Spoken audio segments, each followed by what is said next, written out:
health headlines. Are short-term glow-up challenges really the best way to get results? How to figure out your beauty goals, and tips for finding the best cosmetic provider for you.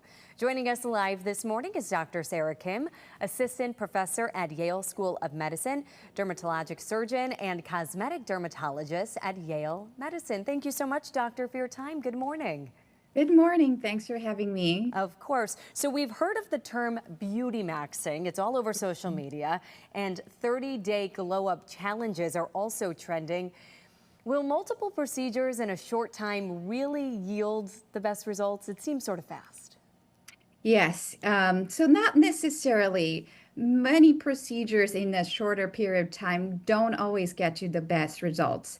And depending on the procedure, your skin and body need time to heal. So stacking too many treatments too quickly can actually increase the risk of complication in some cases. And more importantly, it makes it difficult to assess what's actually working for you or what may be causing the problem. So I tell my patients that I truly think of a true glow up as a long-term process. You build your routine, you find out what treatments are right for you instead of having a solid deadline like 30 days. Absolutely. So what is your advice for people who are interested in the so-called glow up but don't really know where to start or what to even ask for? I think a lot of people have the assumptions that they need to know what treatments they need before going in to go see a provider.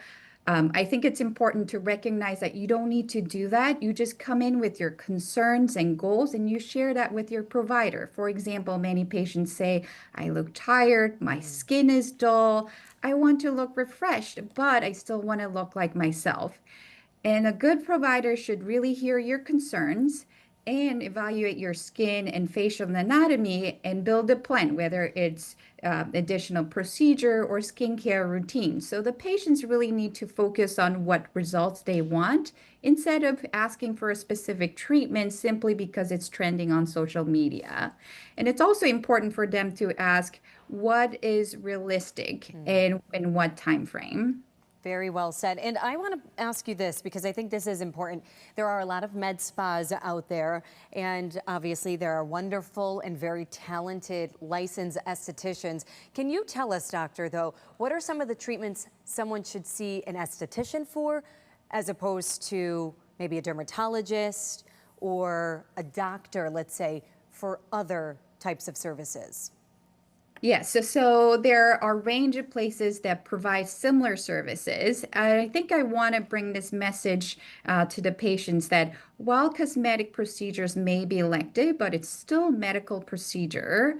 So you want to bring the same care and attention that you should bring to any medical decision. You want to know who exactly will be treating you, and you want to know what their medical credentials or trainings are. There are simpler procedures where estheticians are very equipped to do, like facials and hair laser, for example, is another laser that I feel comfortable sending my patients to esthetician as long as they are comfortable with the settings and understand the risk. But there are also lasers that run the risk of hyper or hypopigmentation, so changes in your pigmentation, and can cause scarring. So for those procedures, you want to seek a provider who has the credentials and training. And that goes along the same way with the neurotoxins and fillers. Really, ultimately, what you want to look for is a provider who puts your safety and goals first, rather than simply trying to push a procedure on you. Absolutely. Listen, Dr. Kim, I feel like I could talk to you for the rest of the hour all about this, but unfortunately our time is wrapping here. So we appreciate you joining us here on Good Morning Connecticut at 9. Thank you. Of course.